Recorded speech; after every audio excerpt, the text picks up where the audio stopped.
Selamat pagi Bapak Ibu sekalian, peserta webinar untuk BIM Solution webinar ini. Perkenalkan saya Andi, hari ini saya akan membawakan topik terkait Building Information Modeling atau BIM, yang mana sesi ini saya akan bawakan selama kurang lebih 50 menit, tadi sudah disampaikan oleh Pak Andreas. Baik, saya akan mulai untuk webinarnya. Ya, oke. Baik. Baik, kita mulai dari yang pertama, Bapak Ibu sekalian. Pertama, salah satu hal yang menjadi pertanyaan mendasar bagi semua orang adalah sebenarnya apa sih BIM itu? BIM itu orang semua udah tahu bahwa BIM itu adalah Building Information Modeling. Tapi kita mengambil beberapa referensi dari pembicara-pembicara atau dari orang-orang yang sebenarnya biasa atau menggunakan BIM, ada beberapa definisi yang sebenarnya didefinisikan oleh mereka. Jadi menurut Words dan Image pada tahun 2009, mereka menyampaikan bahwa sebenarnya BIM adalah suatu virtual representation. Artinya BIM ini adalah representasi virtual yang mana dia merupakan suatu sistem yang terpercaya, digital, 3 dimensi, dengan tujuan untuk mengambil suatu keputusan pada saat desain, lalu kita juga bisa mengetahui untuk construction planning-nya seperti apa, kemudian juga untuk construction scheduling-nya seperti apa, lalu untuk estimasi biayanya seperti apa, dan yang terakhir adalah untuk maintenance dari construction project tersebut. Jadi artinya BIM ini adalah suatu sistem yang memang terintegrasi secara menyeluruh mulai dari awal pada saat desain, pada saat konstruksi, dan pada saat gedung tersebut beroperasi atau suatu struktur tersebut beroperasi. Nah, di sisi lain di BIM Handbook sendiri tahun 2008 sudah disampaikan juga bahwa sebenarnya BIM adalah suatu teknologi pemodelan yang menggunakan komputer dengan tujuan untuk menyampaikan informasi terkait proyek konstruksi, di mana mulai dari production-nya seperti apa, komunikasinya antar para pihak, dan lain sebagainya, termasuk analisis dari building information model tersebut. Dan yang terakhir saya mengambil definisi ketiga adalah dari the National Building Information Model Standard Project Committee. Jadi mereka menyampaikan bahwa BIM is a digital representation yang representasi digital yang menggambarkan secara fisikal seperti apa, secara fungsional karakteristiknya seperti apa dari suatu fasilitas. Nah, di sini satu hal lagi yang ditekankan oleh mereka sama seperti definisi di awal adalah dia menghasilkan atau forming a reliable basis for decision. Jadi BIM ini sebenarnya sangat bermanfaat sekali karena sangat reliable untuk mengambil suatu keputusan pada suatu siklus proyek. Nah, secara singkat BIM sebenarnya ini adalah life cycle dari BIM sendiri. Kita bisa lihat bahwa di sini sebenarnya ada yang disebut dengan design and engineering, kemudian dilanjutkan dengan proses konstruksi di lapangan seperti biasa, lalu terakhir adalah operation.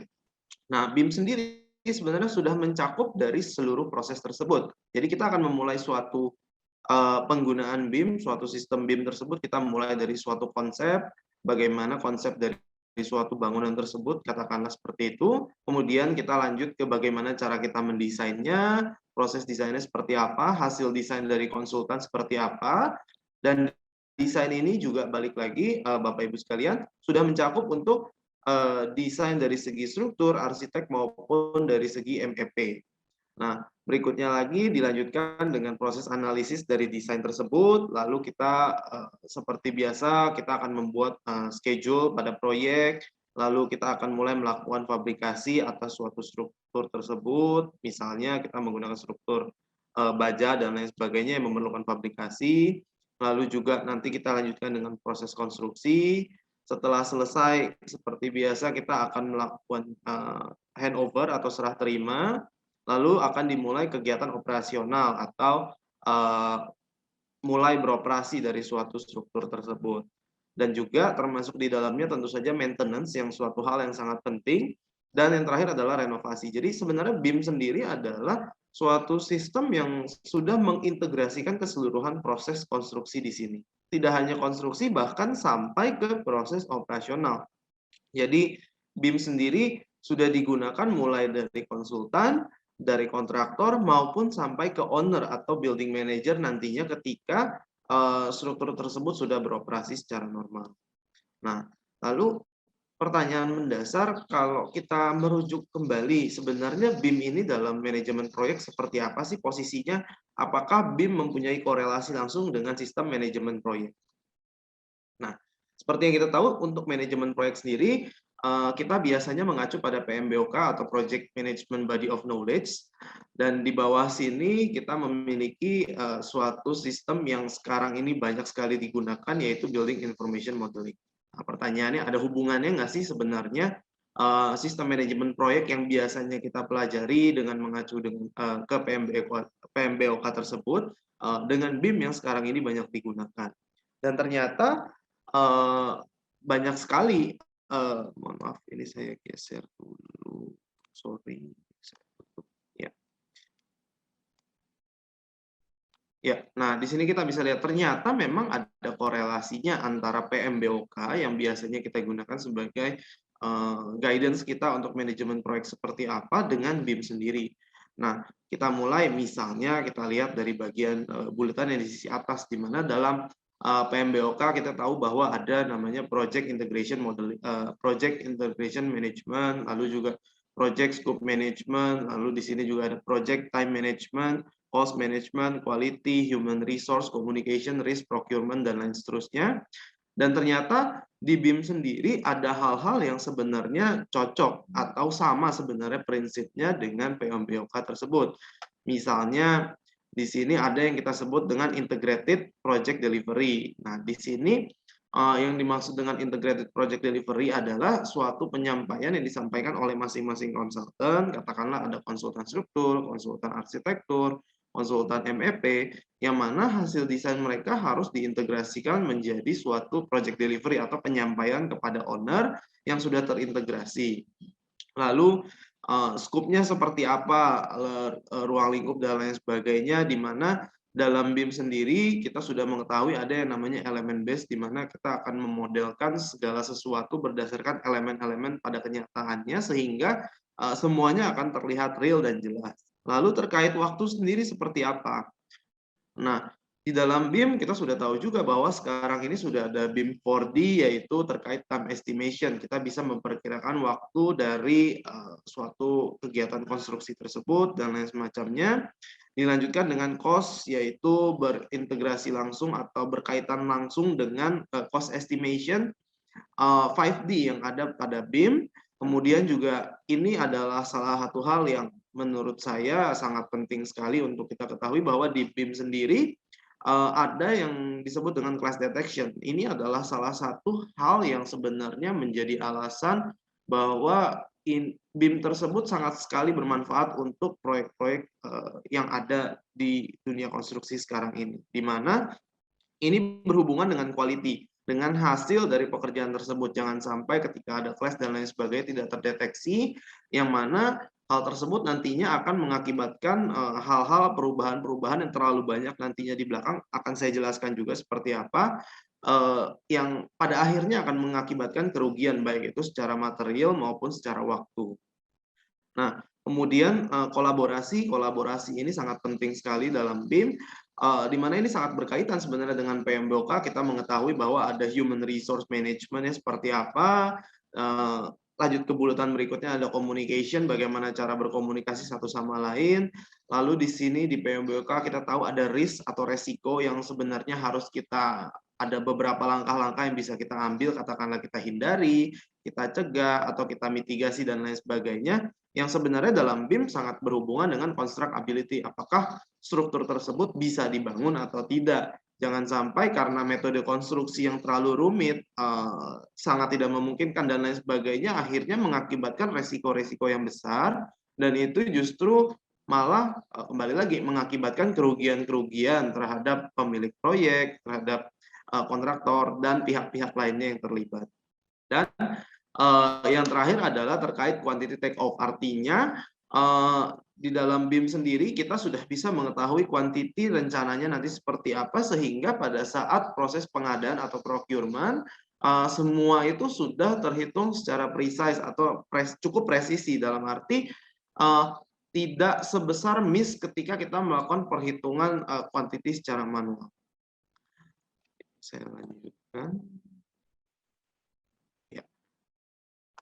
Nah, di sini sebenarnya ada beberapa technical aspek dari BIM sendiri. Nah, di sini kita bisa sebutkan bahwa ada hal-hal yang sebenarnya menjadi titik berat, titik positif, titik berat yang positif dari BIM, yaitu satu adalah clash detection, yang kedua adalah constructability, yang ketiga ada analisisnya, keempat ada time and cost estimation, yang kelima adalah integration, keenam adalah quantity take-off, 7 adalah elemen based model, 8 collaboration and team building, kolaborasi antar pihak, dan yang terakhir adalah komunikasi. Nah, masing-masing dari kelebihan tadi akan dibahas di slide berikutnya. Nah, untuk clash detection sendiri, Bapak Ibu sekalian, kita sebenarnya dalam prakteknya yang normal, dalam proses desain yang dulu sering kita lakukan, di mana masing-masing pihak, yaitu arsitek melakukan desain sendiri, struktur melakukan desain sendiri, mechanical electrical melakukan desain sendiri, biasanya kita tidak akan begitu sadar terkait adanya geometrical design yang tidak konsisten. Artinya desain geometri yang sebenarnya sudah didesain oleh masing-masing pihak tersebut ternyata ada yang overlap, Ibu Bapak sekalian. Nah, overlap di sini tentu saja kita sudah melakukan desain dari awal sampai akhir, sudah selesai, tiba-tiba pada saat kita cocokkan, loh kok ada overlap. Berarti harus ada salah satu pihak yang mengalah sehingga nantinya desain yang tadinya sudah final tersebut akan kita lakukan sedikit revisi atau modifikasi untuk mengatasi masalah-masalah overlap tadi. Nah, ini adalah salah satu hal yang sangat merugikan dalam arti bahwa suatu proyek perlu biaya yang efisien, waktu yang cepat, dan kualitas yang bagus. Dan di sini masalah yang paling besar adalah waktu, karena kita memerlukan waktu lagi tambahan untuk melakukan revisi sehingga nantinya akan mempengaruhi waktu atau schedule untuk keseluruhan proyek karena adanya keterlambatan penyampaian desain tersebut. Nah, di sini clash ini adalah suatu yang sangat menjadi problem biasanya, dan ini bisa diatasi dengan melakukan modeling dengan menggunakan BIM tersebut. Nah, yang berikutnya adalah constructability. Nah, di sini kadang-kadang suatu hal yang paling baik dari BIM adalah BIM dapat diakses oleh siapapun yang memiliki kepentingan dalam proyek tersebut. Dalam arti bahwa arsitek melihat membuat model dan lain sebagainya seperti ini. Lalu dari segi struktur akan menanyakan, loh kok dibuatnya seperti ini ya? Sepertinya agak susah untuk melakukan konstruksi seperti itu dan lain sebagainya. Nah, di sini constructability yang dimaksud adalah pihak-pihak yang terlibat di dalam building information modeling atau dalam suatu proyek tersebut, mereka dapat mereview dari apa yang sudah dibuat di dalam model tersebut, dan mereka dapat menyampaikan RFI atau request for information kepada tim terkait. Jadi apabila ada hal-hal yang kira-kira tidak jelas, tidak memungkinkan untuk dilakukan dan lain sebagainya, kita bisa melakukan klarifikasi terhadap pihak tersebut.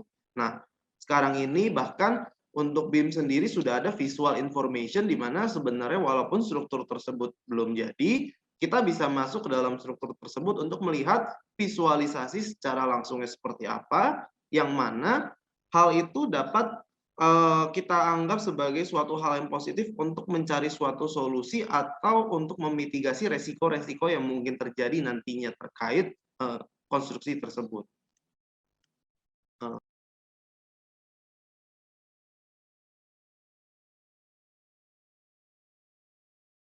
Ya.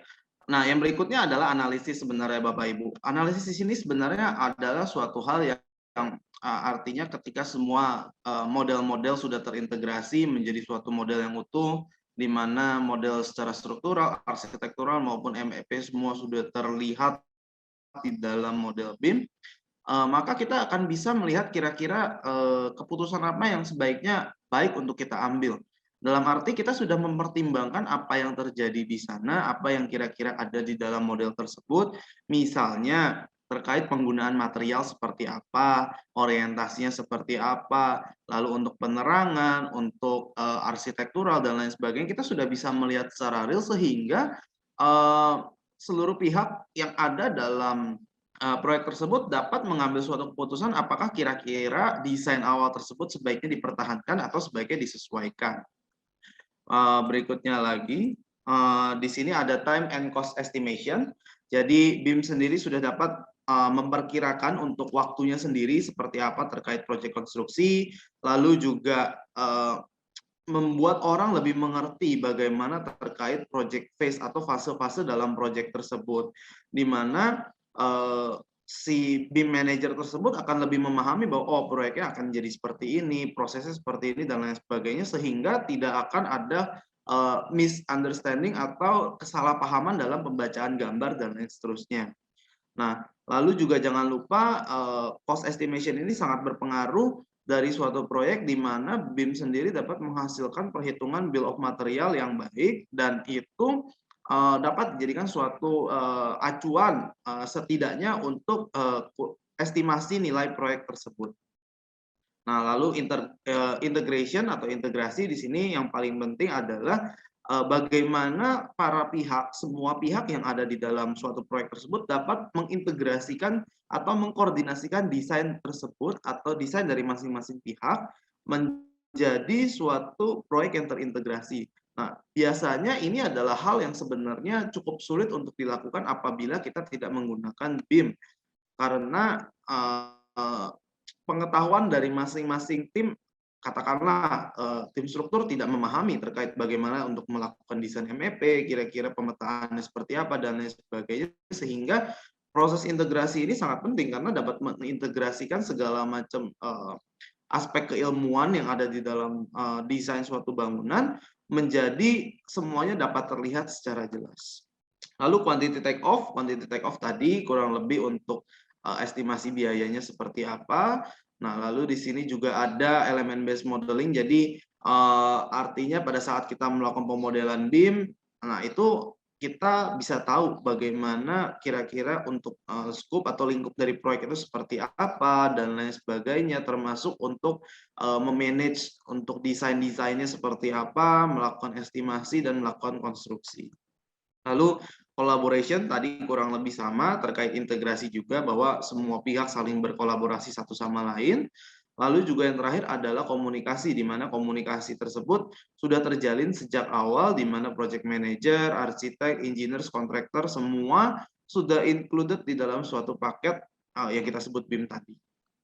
Nah, kurang lebih ini adalah keuntungannya dari penggunaan BIM. Yang pertama adalah project collaboration-nya lebih baik, akan meningkat di mana semua pihak sudah terlibat dari awal, sudah saling berkolaborasi, lalu productivity-nya juga akan meningkat dalam arti pekerjaan ulang yang tadi sudah saya sampaikan seperti revisi pekerjaan, konflik antar bidang keilmuan, dan perubahan itu akan lebih sedikit.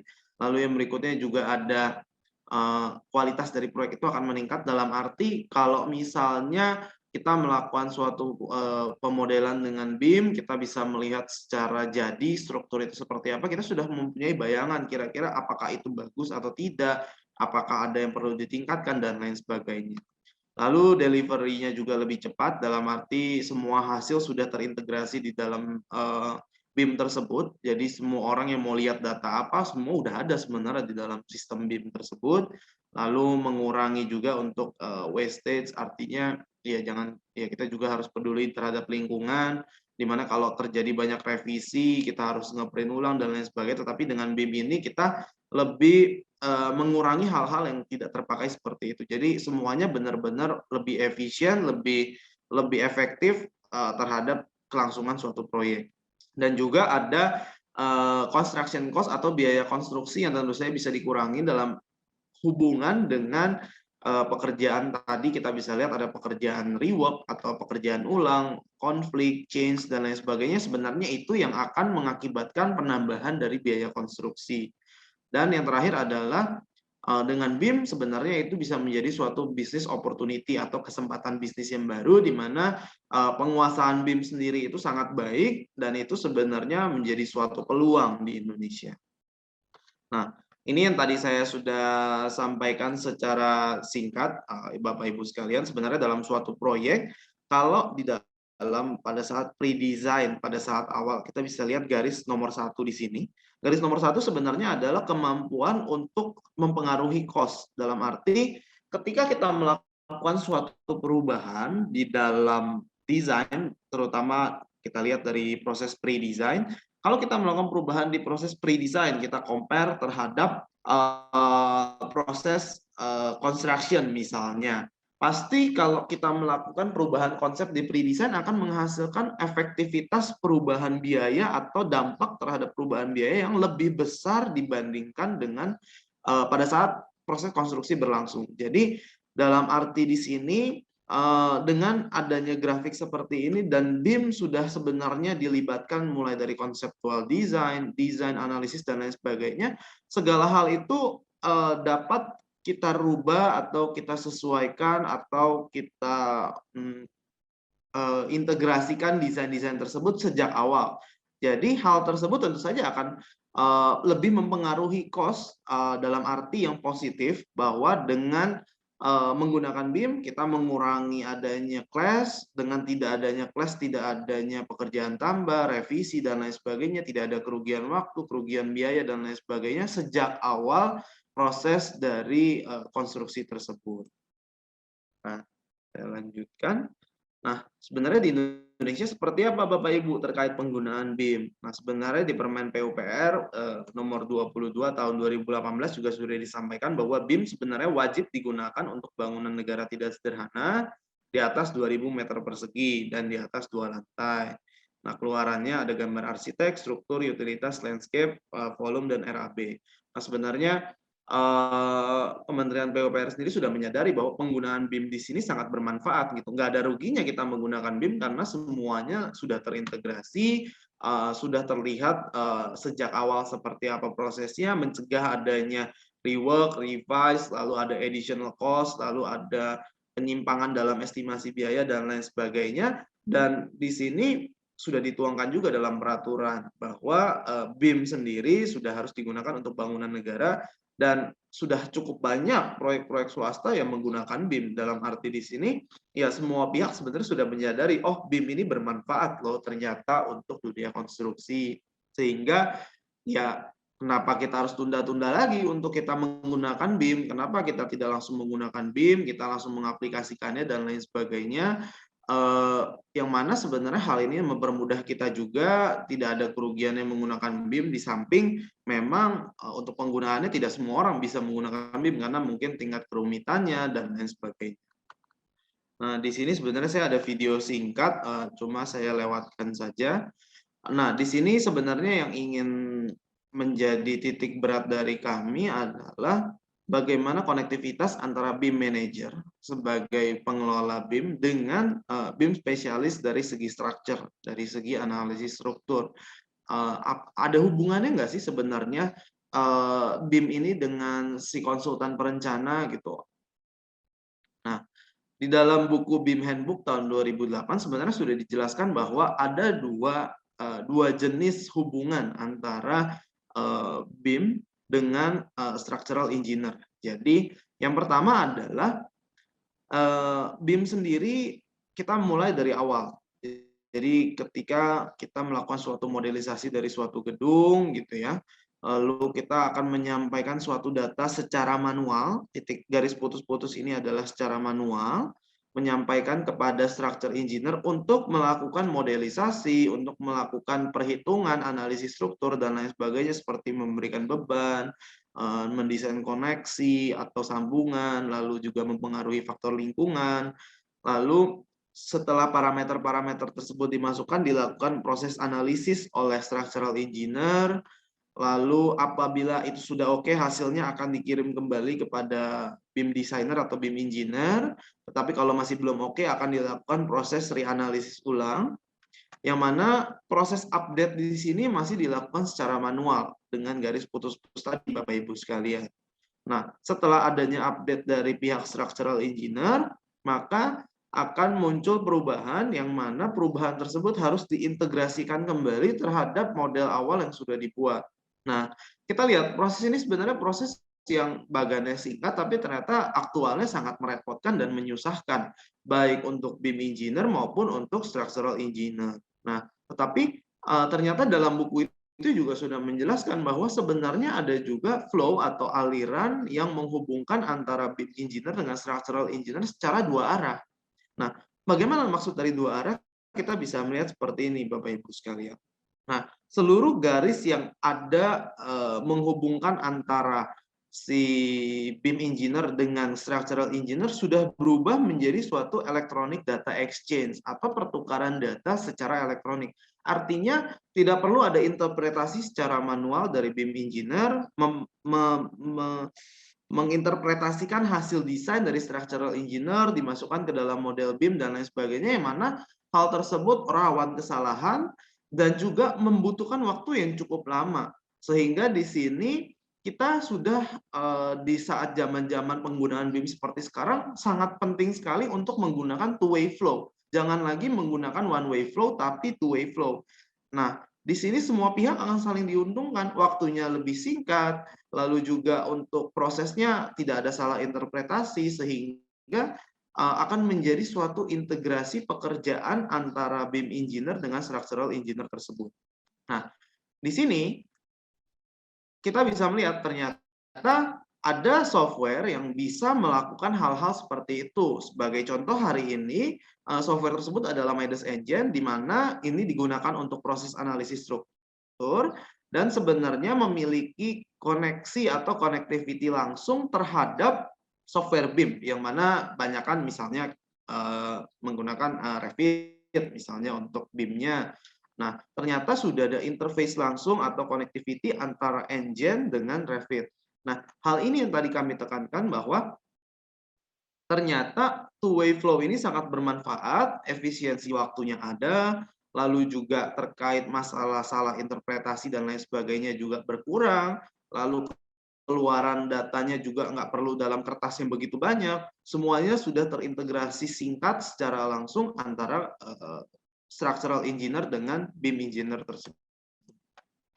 Nah, secara singkat sebenarnya ini saya bermaksud untuk menceritakan juga untuk Midas Engine sendiri adalah salah satu software dari Midas Family yang memiliki connectivity langsung dengan Revit atau dengan BIM. Nah, tentu saja dalam zaman yang modern seperti ini, memiliki software yang bisa memiliki connectivity dengan BIM adalah hal yang sangat baik.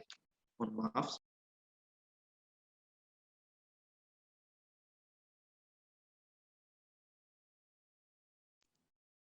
Maaf. Nah, sebenarnya Midas Engine ini seperti apa sih softwarenya? Midas Engine adalah suatu software yang ternyata bisa melakukan proses modelisasi, proses pembebanan, proses analisis struktur, proses desain, dan terakhir mengeluarkan output. Jadi sebenarnya ini adalah proses desain secara struktural seperti biasa, mulai dari modelisasi, pembebanan, analisis desain, dan output. Nah, di sini kita akan lihat dari masing-masingnya. Jadi sebenarnya Midas Engine bisa digunakan untuk berbagai jenis struktur, mulai dari RC building atau reinforced concrete building, lalu untuk steel building bisa, untuk plan structure bisa, lalu untuk bangunan-bangunan yang memiliki bentuk irregular bisa. Dan di sini salah satu hal yang paling berbeda software Midas Engine ini adalah dia memiliki sistem CAD-based modeling. Artinya kita melakukan modelisasi bukan dari nodes dan elemen, tapi sudah melakukan penggambaran secara langsung di dalam software tersebut. Nah, jadi kalau orang bilang melakukan pemodelan itu susah, lama, dan lain sebagainya, ya kalau orang-orang tersebut sudah biasa menggunakan CAD dan lain sebagainya, ya sebenarnya nggak ada masalah karena sistemnya sama, proses penggambarannya sama, dan ya seharusnya waktunya lebih cepat dengan fitur-fitur yang sama pula, yaitu extend, trim, offset, dan lain seterusnya. Lalu Midas Engine sendiri juga sebenarnya memiliki grid and CAD tracing. Jadi ketika kita sudah memiliki gambar dari arsitek terkait as dari bangunannya dan lain sebagainya, gambar tersebut bisa kita masukkan ke dalam software engine menjadi sebuah grid. Jadi dalam video singkat ini kita bisa lihat bahwa oh, ini as kolomnya di sini, kita membuat kolomnya di sini dan lain sebagainya, sehingga Ini akan sangat mempermudah pekerjaan dari engineer struktur, melakukan efisiensi waktu, nggak perlu membuang waktu terlalu banyak untuk melakukan proses modelisasi karena ya semuanya sudah berdasarkan gambar yang disampaikan oleh arsitek dan tinggal kita sesuaikan secara strukturalnya seperti apa. Ini contohnya.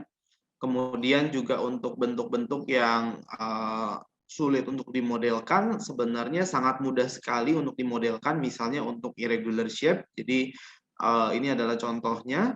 Jadi proses pemodelannya sendiri adalah salah satu tantangan sebenarnya pada saat kita melakukan modelisasi struktur gitu. Satu, kekeliruan dalam pembacaan gambar. Yang kedua adalah lama untuk melakukan modelisasi. Tapi ternyata di dalam software Midas Engine ini semuanya lebih mudah karena sistem modelisasinya sudah baru dan lebih mudah untuk digunakan. Nah, ini juga contoh-contohnya auto generation mesh model ini bisa digunakan untuk irregular shape, untuk curve shell, lalu untuk curve wall, lalu untuk juga curve slab. Nah, untuk section-section sendiri sebenarnya di dalam software ini juga sudah lengkap, di mana ada steel section, ada RC and composite section. Jadi sudah ada database-database secara internasional yang sebenarnya sudah ada di dalam software tersebut. Jadi kalau kita mau memodelkan katakanlah balok WF atau misalnya kita mau memodelkan king cross, semua sudah ada database-nya di dalam sana. Jadi nggak perlu masukin secara manual terlalu banyak, tapi kalaupun nggak ada database-nya di sana, tetap kita bisa masukkan secara manual nantinya. Nah, ini juga ada cat frame dan face import. Di sini adalah kita import dari file DXF atau DWG. Jadi untuk proses modelisasinya itu sangat mudah sekali, Ibu Bapak sekalian. Kita bisa membuat titik-titik di dalam CAD dulu, kita hapus elemen lainnya, lalu kita import dari Midas Engine dari data CAD tersebut dan kita bisa menemukan langsung titik-titiknya di mana dan kita langsung bisa membuat strukturnya, misalnya kolomnya dan lain seterusnya. Lalu untuk modelisasi sendiri untuk multi tower sudah bisa, di mana kita juga sudah bisa define story diaphragmnya, lalu juga untuk auto generation untuk beban angin, beban gempa, dan juga analisis result untuk multi tower ini juga sudah ada Bapak Ibu sekalian. Nah, generate shape di sini juga sudah banyak sekali sudah disiapkan di dalam software tersebut di mana kita bisa memodelkan bentuk-bentuk different beam position dalam arti posisinya itu berbeda-beda. Kita bisa lihat gambaran di sini. Lalu ada slab levelnya juga berbeda, juga sudah bisa dimodelkan di dalam software Midas Engine. Lalu juga floor untuk wall dan plate beam semua juga sebenarnya sudah bisa dan ini adalah salah satu keunggulan dari software Midas Engine sendiri bahwa kita bisa memodelkan ini baik itu rata luar, rata as ataupun rata kiri. Lalu untuk beban-bebannya ini singkat saja ada slab load, earth pressure load atau tekanan tanah, lalu juga ada juga beban angin dan di dalamnya juga sebenarnya sudah banyak sekali code-code yang sebenarnya sudah kita gunakan di Indonesia. Nah, misalnya untuk seismik sudah ada ASC 710, untuk beban seismiknya, respons spektrumnya bisa auto-generate juga di dalam software. Kemudian juga ini ada imperfection load. Jadi imperfection load ini artinya ketidaksempurnaan yang terjadi di lapangan. Misalnya ketidaksempurnaan dari segi materialnya atau dari segi dimensinya. Jadi ataupun dari segi koneksi antar strukturnya. Jadi kita sudah bisa melakukan pemeriksaan-pemeriksaan terhadap model tersebut di dalam software ini. Misalnya di gambar ini kita lihat bahwa kolomnya miring. Nah, ini akibat ketidaksempurnaan atau vertikalitas kerja di lapangan yang tidak sesuai, akhirnya kita bisa analisis balik. Nah, analisis apa saja yang sudah bisa dilakukan, mulai dari crane analysis, modal analysis, P-delta effect, linear buckling, direct analysis, dan segera nanti mungkin akan ada juga CS analysis. Nah, saat ini CS analysis sudah bisa dilakukan di Midas Gen, tapi untuk Midas Engine sendiri masih dalam proses pengembangan. Nah, kemudian juga Automesh juga sudah ada. Kita bisa lihat bahwa sangat baik sekali fitur-fitur yang ada di dalam software ini. Kita lihat kalau tanpa Automesh bentuknya tidak akan terintersect Bapak Ibu. Jadi nodalnya tidak akan nyambung. Tapi dengan ada Automesh, maka nodalnya akan tersambung sehingga akan terjadi koneksi antara pelat melintang maupun pelat yang vertikal ini. Lalu untuk code-nya sudah banyak sekali, udah ada ISC 36016 tahun 2016. Lalu untuk RC juga udah ada SCI 318 dan lain sebagainya. Kemudian juga untuk fondasi sendiri sudah bisa kita desain untuk slab maupun foundation-nya, termasuk kita bisa memasukkan untuk rebar arrangement-nya. Dan tentu saja salah satu fitur yang luar biasa dari software ini adalah bisa menggambarkan sendiri hasil dari pemodelan struktur. Jadi akan bisa mengeluarkan gambar dalam bentuk CAD nantinya Bapak Ibu sekalian. Ini yang memang salah satu hal yang banyak disukai oleh pengguna-pengguna engine baik di Indonesia maupun di luar negeri. Lalu di sini juga ada automated design. Di sini ada prosesnya, ada videonya, di mana dia ada code settingnya, design groupingnya, load combinationnya, tinggal kita run design, lalu nanti ada reporting, kita juga bisa ganti ukuran kalau misalnya hasil desainnya tidak masuk, ini adalah contoh reportingnya. Lalu kalau kita ganti ukuran tulangan juga bisa semua di dalam suatu proses desain yang terintegrasi tersebut.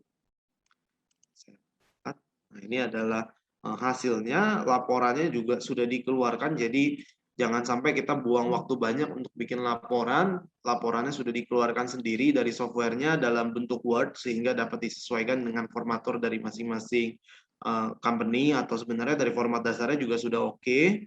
Lalu di sini juga ada design result based on target ratio, jadi kita bisa menyampaikan ke software ini berapa sih target dari rasio tulangan yang kita ingin sampai gitu. Maksudnya apakah misalnya contoh di sini untuk kombinasi minimalnya itu seenggaknya harus 0,6 lah kepake gitu. Jangan cuma 0,1 yang artinya desainnya boros. Tapi untuk maksimalnya adalah 0,9 dan lain seterusnya. Nah, ini untuk design report. Reportnya ini bisa disampaikan dalam bentuk Word. Ini adalah contohnya. Kita bisa lihat ternyata ada summary report dan juga ada detail report. Jadi summary ini artinya apa? Jadi kalau misalnya ada elemen dalam bentuk yang sama dengan ukuran yang sama, dia akan mengambil salah satu yang paling besar aja. Tapi detail report per masing-masing elemen bisa dikeluarkan nanti. Nah, ini contohnya, gambarannya.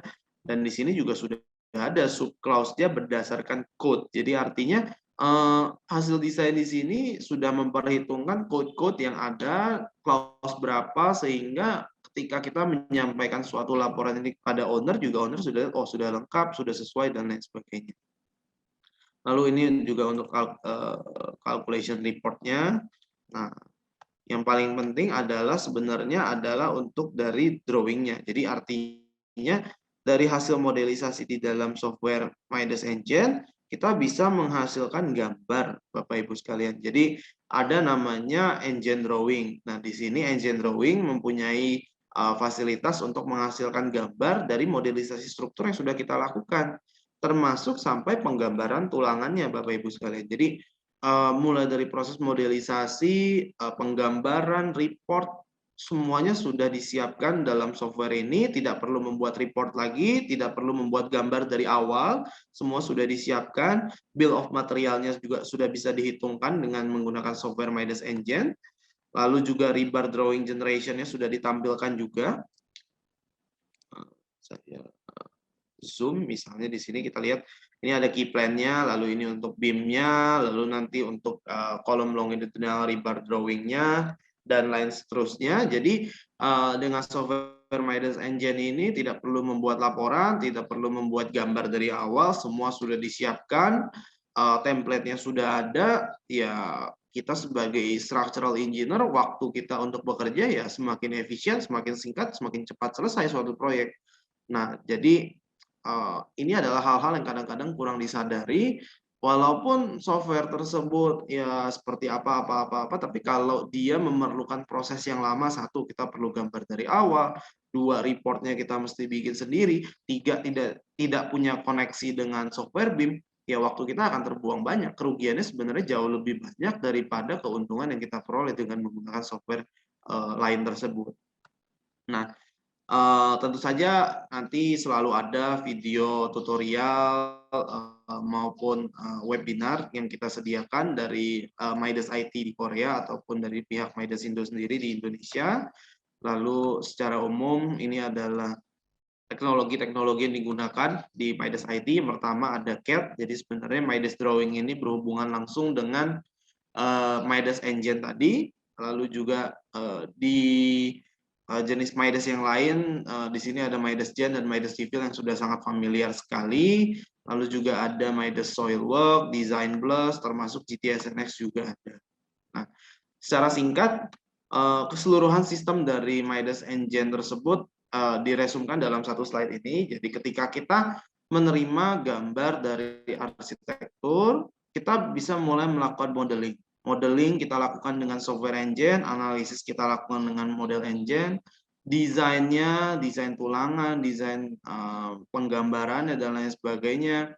Semuanya kita lakukan dengan engine, lalu kita bikin report, sudah ada template-nya dari engine, sehingga waktu kita untuk bikin report tidak terbuang banyak. Perhitungan kuantitinya juga sudah dihitungkan oleh Midas Engine. Dan yang terakhir adalah yang paling penting, structural drawing-nya atau gambar strukturnya, termasuk mempunyai connectivity dengan Revit. Itu adalah kita sebut dengan all-in-one design system. Semuanya sudah terintegrasi, produktivitasnya meningkat atau maksimal bahkan, lalu juga tingkat penggunaannya mudah, dan akhirnya suatu proses analisis struktur itu dapat kita selesaikan dengan cepat, lengkap, dan mudah. Terakhir, nah, peran engine sebenarnya dalam BIM seperti apa sih? Sebenarnya engine ini berperan lebih ke arah desain, Bapak Ibu sekalian. Jadi ketika ada desain, lalu juga kita mulai dan lain sebagainya, dari proses desain dan analisis ini Midas Engine berperan penting, dan karena dia mempunyai connectivity langsung dengan software BIM, maka ketika ada perubahan dari software BIM sendiri, misalnya arsitek merubah layout sedikit, digeser posisi balok dan kolom, ya nggak masalah. Jadi dari software BIM tersebut kita bisa import balik ke Midas Engine, sehingga kita bisa melakukan proses reanalisis. Jadi Midas Engine nggak hanya bisa ekspor ke BIM, tapi juga bisa import dari BIM. Jadi prosesnya jauh mempermudah, semuanya sudah disiapkan mulai dari template penggambaran, connectivity dengan BIM, termasuk untuk proses analisis struktur yang fiturnya sudah sangat lengkap. Kurang lebih seperti itu, Pak Andreas. Waktu dan layarnya saya kembalikan.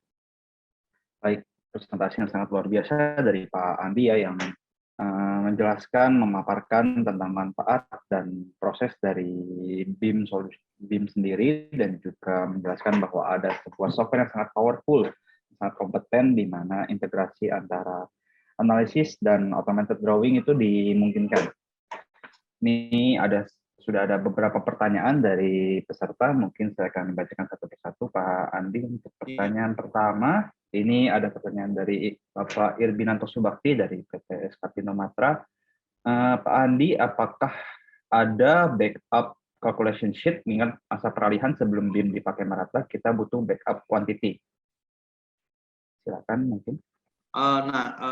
Mungkin gini, izin Pak Andreas untuk menjawab. Jadi pertanyaan dari Pak Irbinanto ini adalah terkait backup perhitungan. Jadi sebenarnya dalam software Midas sendiri kita sudah ada fitur yang namanya bill of material. Jadi ketika kita mengklik bill of material tersebut, dia akan mendefine dari masing-masing section sebenarnya, ataupun dari masing-masing material. Jadi ada dua, Pak, yang biasanya dikeluarkan. Jadi contoh, ada yang menggunakan baja, ada yang menggunakan beton, katakanlah seperti itu. Nah, untuk struktur bajanya sendiri, kita bisa tahu total berat bajanya berapa, untuk total berat betonnya berapa, secara volumenya kita bisa tahu, lalu nanti ataupun per masing-masingnya, misalnya bajanya kita menggunakan WF dari beberapa ukuran, misalnya ukuran A, ukuran B, ukuran C, nanti masing-masingnya akan ketahuan semua, Pak, berdasarkan proses modelisasi yang ada di dalam software Midas Engine tersebut. Sebenarnya ini juga ada di software Midas lainnya, tapi memang kelebihan dari engine yang tadi titik beratnya adalah penggambaran yang otomatis dan auto generation report. Jadi baik report maupun drawing semua sudah disiapkan, proses keluarannya itu ya lebih singkat, desain sudah selesai, keluarin report otomatis, gambar sudah ada, tinggal nagih sebenarnya Bapak.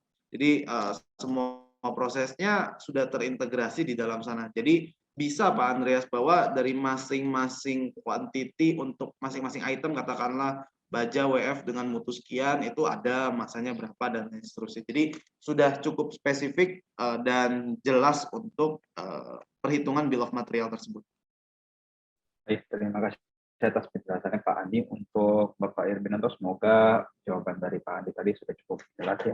Lalu untuk pertanyaan kedua ini dari Pak Dedi Linggong, ini ingin menanyakan apa keunggulan Midas, ini mungkin bisa dimaksud Midas Engine mungkin ya, dibanding dengan software BIM yang lain, dan apakah bisa menghitung jumlah berat besi keseluruhan proyek? Terima kasih.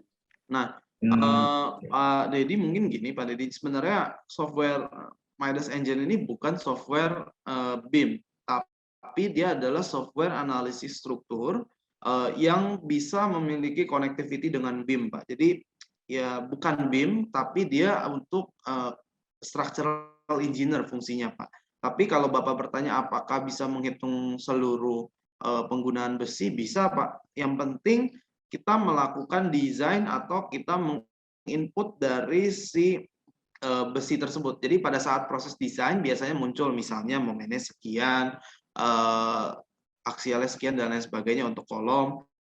Nah, di situ nanti dihitung, kita tadi sudah ada namanya fiturnya, jadi kita bisa optimize ratio, jadi kita bisa menetapkan rasionya kira-kira kita maunya berapa, nanti dia kita input juga, kita mau pakai tulangan diameter berapa, jumlah tulangannya berapa, dan lain sebagainya. Jadi ketika proses desain sudah selesai, sudah ada tulangan di dalam model tersebut karena sudah kita desain, bisa Pak, kita bisa tahu untuk berapa total penggunaan besi dalam proyek tersebut. Jadi mau besi, mau beton, itu dua-duanya tetap bisa dihitung, bukan hanya baja struktural, tapi besi, baja tulangan juga bisa untuk dihitung. baik. Terima kasih atas jawaban pertanyaannya Pak Andi. Lalu untuk melanjutkan, ini ada pertanyaan ketiga ini dari Pak Usman Hasan. Izin tanya Pak, apakah Midas dapat dikombin dengan program lain, misalnya program CAD dan program AutoPipe, ini dari MEP, melalui program Grasshopper, atau Midas punya program untuk combine semua software Midas? Silakan Nah, dijawab. kalau untuk Midas sendiri sebenarnya bukan software BIM, Pak. Jadi kalau Bapak tanya terkait connectivity-nya dengan software untuk program MEP, nggak bisa, Pak. Tapi kalau untuk CAD aja bisa, Pak. Jadi nanti kita bisa menghasilkan Midas Drawing. Midas Drawing itu kita bisa buka dalam format CAD, ataupun sebaliknya, kalau Bapak sudah punya gambaran dalam bentuk CAD, dari model arsiteknya seperti apa, itu bisa kita import balik yang tadi dari CAD trace modeling, ataupun kita juga bisa bikin nodal-nodal dahulu, baru kita nanti import nodal tersebut sebagai guidance kita untuk melakukan modelisasi, Pak. Jadi kalau untuk dengan bidang keilmuan lain di luar struktur belum bisa, Pak, karena memang Midas Engine adalah software analisis struktur. Nah, tadi pertanyaan kedua adalah bagaimana integrasi terkait software Midas dengan software Midas Family lainnya. Nah, sebenarnya Midas Engine ini biasanya banyak digunakan untuk struktur di bawah 10 lantai, Pak, karena memang fitur untuk perhitungan yang secara lengkap dalam arti misalnya non-linear time history itu biasanya dilakukan dengan software Midas Gen. Nah, tapi Midas Engine di sini perbedaan dari Midas Gen sendiri adalah dia bisa menghasilkan gambar, Pak. Jadi sebenarnya ini adalah software yang saling berkesinambungan, saling partnering antara Midas Gen dengan Midas Engine yang sebenarnya penggunaannya bisa di-combine. Jadi kalau ada proses analisis struktur gedung sangat tinggi, misalnya katakanlah 50 lantai, kita menggunakan Midas Gen, lalu hasilnya nanti bisa kita kirimkan ke Midas Engine untuk produce atau menghasilkan gambar-gambar. Kurang lebih seperti itu penggunaannya. Nah, di samping itu, software Midas sendiri sebenarnya bisa berinteraksi juga dengan software Midas lainnya.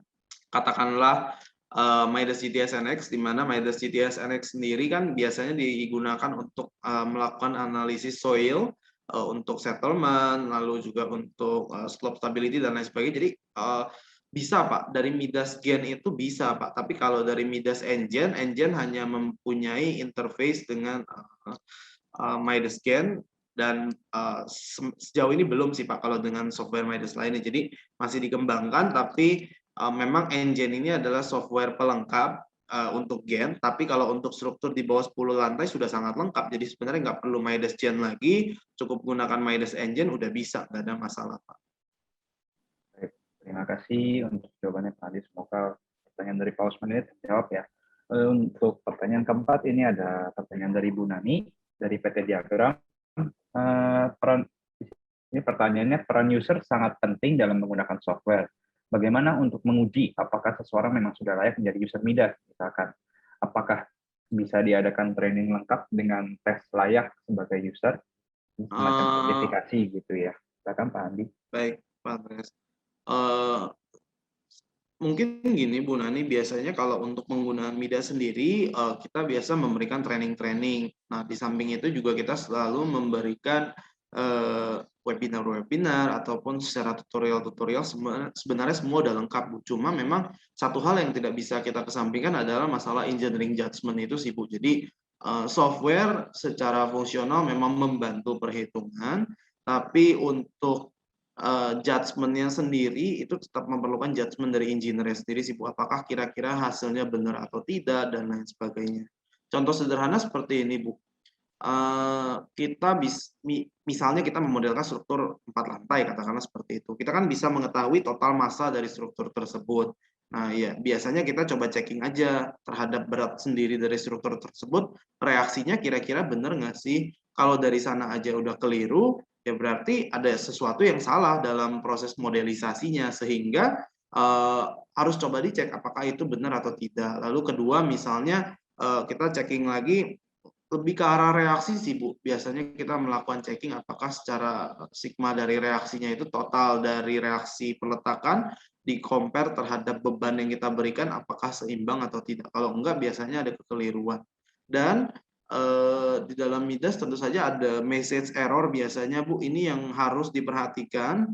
Jangan sampai ada error satupun pada saat running Bu. Jadi kadang-kadang ada juga pengguna Midas ya udahlah cuma error 1-2 gitu kan, nggak apa-apa. Ternyata error ini mengakibatkan perubahan yang signifikan dan nantinya malah ya mengubah hasil perhitungan secara menyeluruh gitu. Jadi sebaiknya satu melakukan checking terhadap berat sendiri struktur, yang kedua misalnya kita ambil load case tertentu beban merata dan lain sebagainya.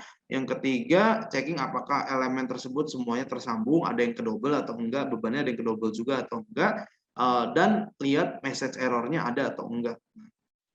Kurang lebih sih seperti itu Pak Andreas, untuk tips kira-kira bagaimana sih untuk tahu apakah model yang kita buat ini sudah benar atau enggak gitu.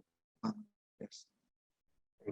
Pak Adi, lalu mungkin ini karena masih ada waktu ya sebelum 10, ini saya lanjutkan juga untuk pertanyaan dari Pak Wisnu. Apakah engine bisa digunakan untuk skill tapered member? Nah, untuk ini saya izin Pak Wisnu, saya agak lupa Pak kalau untuk tapered member ini sendiri Pak. Jadi nanti mungkin setelah acara ini saya akan coba sampaikan Pak, apakah kira-kira untuk steel tapered member itu bisa dimodelkan atau enggak. Seharusnya sih nggak ada masalah ya Pak. Cuma nanti saya coba cek dulu Pak. Saya kalau di Gen bisa Pak, tapi kalau untuk N-Gen saya akan coba dicek dulu Pak terkait steel tapered member ini. Baik, berarti nanti akan di follow up kembali ya untuk pertanyaan itu. Lalu berikutnya ini ada pertanyaan dari Pak Yuda Hamdani. Apa perbedaan penggunaan antara software Midas dengan SAP 2000? Silakan Pak. Mungkin gini Pak Yuda, sebenarnya kalau untuk SAP atau Midas sebenarnya ya sama-sama software analisis struktur. Saya tidak membahas apa kelemahan dari SAP, tapi ya perbedaan yang mencolok dari software Midas sendiri adalah Midas memiliki interkoneksi dengan software BIM dan juga terutama untuk Midas Engine ini sendiri adalah adanya automated drawing sih Pak, kurang lebih seperti itu. Tapi kalau untuk penggunaan software struktur ya sama-sama software struktur ya sama-sama banyak digunakan di pasaran ya perbedaannya lebih ke dari masing-masing developer, software developer tersebut. Kalau misalnya di Midas katakanlah untuk engine ada automated drawing, ada automated report, lalu juga ada connectivity dengan Revit, ya itu yang dijual, Pak. Bagaimana keringkasan kita dalam proses modelisasi struktur, perhitungan struktur sebagai structure engineer, jangan waste banyak waktu untuk membuat laporan, jangan waste banyak waktu untuk membuat model Revit-nya, dan jangan buang waste waktu yang banyak untuk bikin gambar, termasuk untuk ngecek gambar. Tapi sekali lagi, gambar yang dihasilkan oleh Midas Engine ini ya bisa disesuaikan juga nantinya oleh drafter-drafter. Jadi bukan menghilangkan fungsi drafter, tapi mengoptimasi sebenarnya fungsi drafter itu sendiri. Jadi drafter tidak perlu melakukan penggambaran dari awal, cukup melakukan modifikasi, penyesuaian, dan pengecekan terhadap gambar yang dihasilkan oleh Midas Engine. Kurang lebih seperti itu, Pak Andreas.